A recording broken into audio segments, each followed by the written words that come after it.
প্রবাসী টুকিটাকির আরও একটা পর্বে স্বাগত সেই বিখ্যাত ইন্ডিয়ান পাড়া ওকট্রি রোড নিউ জার্সির থেকে।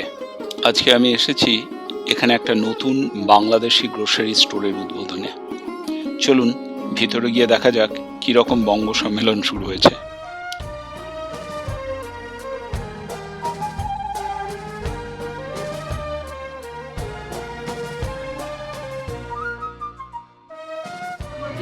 আচ্ছা বাসাটা একটু আগে বলবেন তাহলে সেটা কি জিজ্ঞেস করুন না কি কিনলাম। রুই মাছ, চমচম, সরষের তেল আরো কিনবো। আজকে আমি একাই বাড়ি থেকে বেরিয়েছি, যাচ্ছি একটা নতুন বাংলাদেশি দোকানের উদ্বোধনে। চলুন যেতে যেতে এখানকার ইন্ডিয়ান বা আমাদের যে দেশি দোকান বাজার তার সম্বন্ধে কিছু তথ্য আপনাদের সঙ্গে শেয়ার করি। এটাই হচ্ছে আমাদের পাড়া। গত 25 বছর ধরেই আমরা এই এলাকা দিয়ে যাতায়াত করি, ইন্ডিয়ান গ্রোসারিজ বা বাজার টাজারগুলো। এটা আমাদের মানে সেকেন্ড হোম টাইপের আর কি। যদিও আমরা এমনি ইন্ডিয়ান বা বাঙালি খাবার কেনার জন্য জ্যাকসন হাইট বা নিউ ইয়র্কে যাই, কিন্তু বাট দৈনন্দিন ভেজিটেবল যেগুলো আমাদের লাগে সেগুলোর জন্য আমরা জেনারেলি এই ওকট্রি রোডই আসি। ওকট্রি রোড হচ্ছে পুরো, আমি যখন এসেছিলাম তখন মাত্র হয়তো হাতে গোনা 10-12টা দোকান ছিল। এখন এই পুরো এলাকাটাতে অ্যাটলিস্ট 250-300 দোকান, Indian groceries, restaurants and all kinds of, salon থেকে আরম্ভ করে মানে সেলাই করা বা রেডিমেড জিনিসপত্র ফিট করার জন্য সব কিছুই এখানে পাওয়া যায়। So that way basically we are very lucky যে আমাদেরকে বিদেশে বসেও আমরা মোটামুটি দেশের সব জিনিসই পাই এবং অনেক সময় অনেক ভালো পাওয়া যায়। যেমন এখানে যে ধরনের আমরা ফ্রেশ বিনস কিংবা ফুলকপি, বাঁধাকপি যেগুলো পাই, দে আর লাইক একদম ফ্রেশ ফ্রম গার্ডেন। বেগুন টেগুনে তো তুলনায় নয়। আমি হয়তো আগেও বলেছিলাম এই নিউ জার্সিতে পৃথিবীর মধ্যে সব থেকে বেশি বেগুন উৎপাদিত হয়। তো আমাদের ইচ্ছে আছে কোনো একটা দিন যাব, এবার আর হবে না কারণ এবার অলরেডি শীত পড়ে গেছে। আমরা যাব একটা সময়ে এই খেতে আর কি, ফার্মে, যেখানে দেখবেন যে ফার্মাররা রাস্তার ধারে বেগুন, সারি সারি বেগুন, টমেটো, শসা, তারপরে কুমড়ো, এগুলোর রাস্তার পাশে একটা স্টলের মতো করে সেখানে রেখে দিয়েছে। কোনো লোকজন নেই, নিজে ইটস অ্যান অনার সিস্টেম। ওখানে প্যাকেট করে রাখা আছে, একটা প্যাকেটের দাম হয়তো $1.5, $2 কিংবা $2.5। আপনি ওই টাকাটা ওই বক্সে ড্রপ করে দিয়ে জিনিসটা নিয়ে চলে আসবেন। যেটা বলছিলাম হচ্ছে অনার সিস্টেম। পিপল এখানে জেনারেলি চিট করে না এইসব ব্যাপারে। এই এলাকাটাকে মোটামুটি ওকট্রি রোডের শ্যামবাজারের 5 মাথার মোড় হিসেবে ধরা যেতে পারে।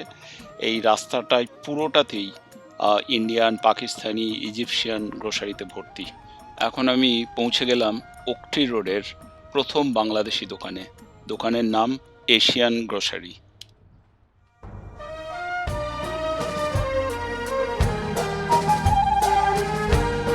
বুঝতেই পারছেন আমাদের জানাশোনা অনেকেই এসেছে আজকের উদ্বোধনে। এখানে বঙ্গ সম্মেলন শুরু হয়েছে, ভেরি গুড। সে উদ্বোধনের দিনে এখানে অমৃতি বা জিলিপি, একদম পুরো কলকাতার যেরকম জিলিপি হয় বড় বড় সাইজের, ইনফ্যাক্ট কলকাতাতেও আমরা এরকম ভালো জিলিপি এখন আর পাই না। Really good quality. আমি একটা নিচ্ছি, সঙ্গে চা, ওই সেই বিস্কুট, আমাদের দেশের দেশি বিস্কুট পুরো। বাহ, ভালো বিস্কুট কিন্তু এটা। এই লিস্টটা কালকে কিনেছি, কালকে এটা কিনে কালকে খেয়ে রান্না খাওয়া হয়ে গেছে।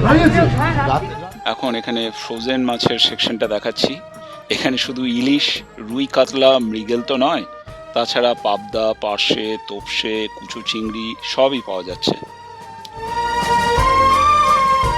সত্যজিৎ রায়কে একটু অনুকরণ করে বলা যেতে পারে, ছোট মাছ, বড় মাছ, কাঁচা মাছ, পাকা মাছ, এমন নানান রকম মাছের মেলা আমাদের এই বাঙালি বাজারে। তবে শুধু মাছই নয়, এখানে মাংস, মুরগি সবই পাওয়া যায়। এদিকটা হচ্ছে ওই মাংসের সেকশনটা। থ্যাংক ইউ আপনারা যে আসছেন এখানে, আর দাদাদের অনেক থ্যাংক ইউ। কলকাতার প্রচুর কাস্টমার আমাদের এখানে আসে। Thank you for coming. আপনার কাছেই থাকে সব কাছে, লোকালি আমরা এই 4-5 মাইলের মধ্যেই। জিলিপিটা একটু খেয়ে দেখি। এই দোকানেই দেখা হয়ে গেল আমাদের ঘনিষ্ঠ একজন পরিচিত বন্ধু, শোনা যাক ওর মুখ থেকেই। আমি আমেরিকা অনেক বছর ধরে আছি। আমরা আগে নিউ ইয়র্কে যেতাম, পারচেস্টে যেতাম, জ্যাকসনে যেতাম, 2-3 মাসে মানে মাংস নিয়ে আসতাম। এখন আমরা ঠিক করেছি এখানেই আসবো, অ্যাটলিস্ট 2 সপ্তাহ পর এসে এখানে সাপ্লাই নিয়ে যাবো। অত দূরে টোল দিয়ে আমাদের যেতে হবে না নিউ ইয়র্কে।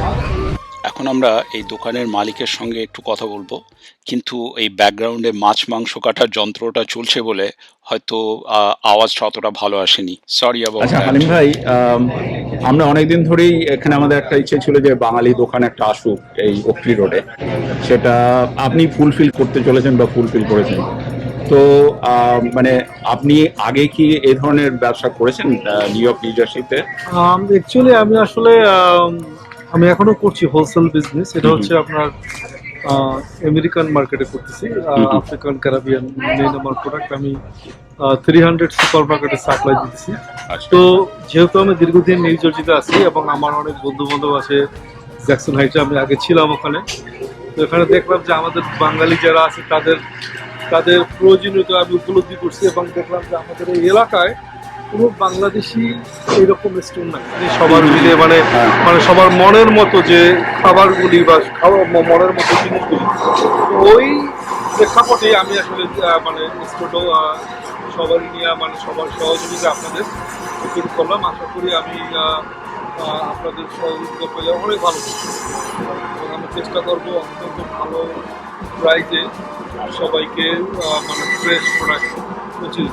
তো আপনার কি কোনো প্ল্যান আছে যে এখানে কোনো রেস্টুরেন্ট জাতীয় বা ফুড সাপ্লাই করার জন্য? ধরুন আপনি এই যেমন আমাদের টোর ড্যাশ আছে বা সেরকম কিছু আছে, এদের থ্রু দিয়ে বাঙালি অডিয়েন্সদেরকে আপনি যদি বাঙালি খাবার পৌঁছে দেওয়ার কি কোনো প্ল্যান আছে আপনার? হ্যাঁ, অবশ্যই আছে এবং এটা আমরা অলরেডি কাজ শুরু করছি একটা রেস্টুরেন্ট ওপেন করার জন্য এবং আমরা খুব শীঘ্রই পেয়ে যাব। তো আশা করি যে এবছরের শেষে আমরা শুরু করব। চমচম, রসগোল্লা এগুলোর একটা সবসময় বাঙালিদের ক্রেজ আছে। তারপরে ধরুন এই পিঠা যখন সময় আসে শীতকালে, হ্যাঁ, ওটাও এইসব আমরা জিনিসগুলো যদি আমাদের আপনাদের মাঝে আছে। শীতকালে সময় আসছে, যদি এগুলো রাখেন ডেফিনেটলি ভালো হবে। আমরা যেন ফ্রেশ ভেজিটেবল, যেগুলো বঙ্গীয় বা বাংলা স্টাইলের ভেজিটেবল, সেগুলো এক্সপেক্ট করছি আপনার দোকান থেকে, অ্যাজ ওয়েল অ্যাজ মানে বিভিন্ন ধরনের মাছ যেগুলো অলমোস্ট বিলুপ্তই হয়ে গেছে, এখানে পাওয়াই যায় না, সেই ধরনের মাছ টাছগুলো যদি আপনি নিয়ে আসেন খুব ভালো লাগবে আমাদের। আমরা চেষ্টা করবো যতটা, নিশ্চয়ই। আমরা এখন যদি আমাদের ঘরের কাছে এরকম একটা জিনিস থাকে, শুধু আমি নয়, এখানে যে হাজার হাজার বাঙালি আছে তারা নিশ্চয়ই এটাকে মানে এই সুযোগটাকে নেবেন। আমাদের অত টোল দিয়ে বা খরচা করে যেতে হবে না, আমাদের বাড়ির কাছেই আরশিনগর টাইপের আছে। আর আরো একটা আমাদের এই আছে, আমরা বাঙালির একটা মিলন মেলার মতো ব্যবস্থা করবে পরবর্তীতে, আমরা যদি ওই থাকে যে দারুণ আইডিয়া। মৌসিকি মেলা বা এরকম কিছু। আচ্ছা, আমরা আসলে আমাদের যে একটা মানে মনের যে একটা প্রাণ, সবাইকে একত্রিত করে একটা আনন্দ ফুর্তি করা, সেটার ইচ্ছাটা আমাদের আছে এবং আপনারা যদি সবাই আগে আসেন আমরা ইনশাল্লাহ এখানে। Thank you so much.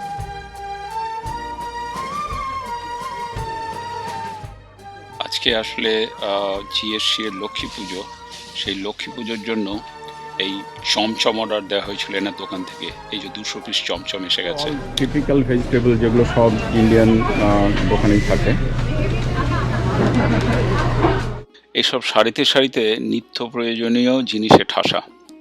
এগুলো অবশ্য সব দোকানেই পাওয়া যায়, শুধু এই বাংলাদেশি গ্রোসারি বলে নয়। যেমন সর্ষের তেল থেকে আরম্ভ করে গাওয়া ঘি, বিরিয়ানি মশলা, গরম মশলা, এলাচ, লবঙ্গ, কাজু, কিশমিশ, আর সেই সঙ্গে ক্যানেতেও পাওয়া যায় এঁচোড়, মোচা।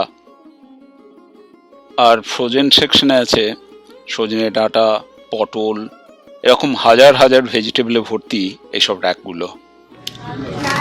কি কিনলে? এই রসগোল্লা আর মাছ, কই মাছ। কই মাছ? আজকে তো তেল কই হচ্ছে না, আজকে আর হবে না। এখন আমরা রসগোল্লা, চমচম এই সেকশনে যাচ্ছি।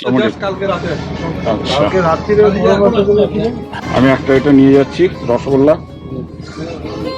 আমাদের একটা খেজুর গুড়ের পাটালি কেনার দরকার আছে, দেখি ওটা কোথায় আছে।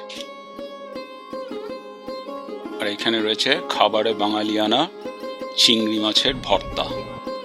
আর যারা শুটকি খেতে ভালোবাসে তাদের জন্য এখানে দেখছি লইট্টা মাছের শুটকিও আছে। সুতরাং কোনো কিছুরই অভাব নেই, আয়োজনের ত্রুটি নেই। আজকের পর্ব এখানেই শেষ করতে হচ্ছে। ভিডিওটা বেশ বড় হয়ে যাচ্ছে, কিন্তু অনেক কিছুই আপনাদের দেখানো হলো না। ভবিষ্যতে আবার নিশ্চয়ই আসবো এই দোকানে দেখানোর জন্য, সঙ্গে থাকবেন। যদি আপনারা নিউ ইয়র্ক নিউ জার্সিতে থাকেন, একদিন ভিজিট করুন না, আপনাদের নিশ্চয়ই ভালো লাগবে। আর এই ডিটেল আমি ডেসক্রিপশন বক্সেও দিয়ে দেবো। আজকের পর্ব যদি আপনাদের ভালো লেগে থাকে, লাইক, শেয়ার এবং সাবস্ক্রাইব করতে ভুলবেন না। ধন্যবাদ। এখন গাড়িতে জিনিসপত্র তুলে বাড়ি ফেরার পালা। সুস্থ থাকবেন, ভালো থাকবেন। ধন্যবাদ।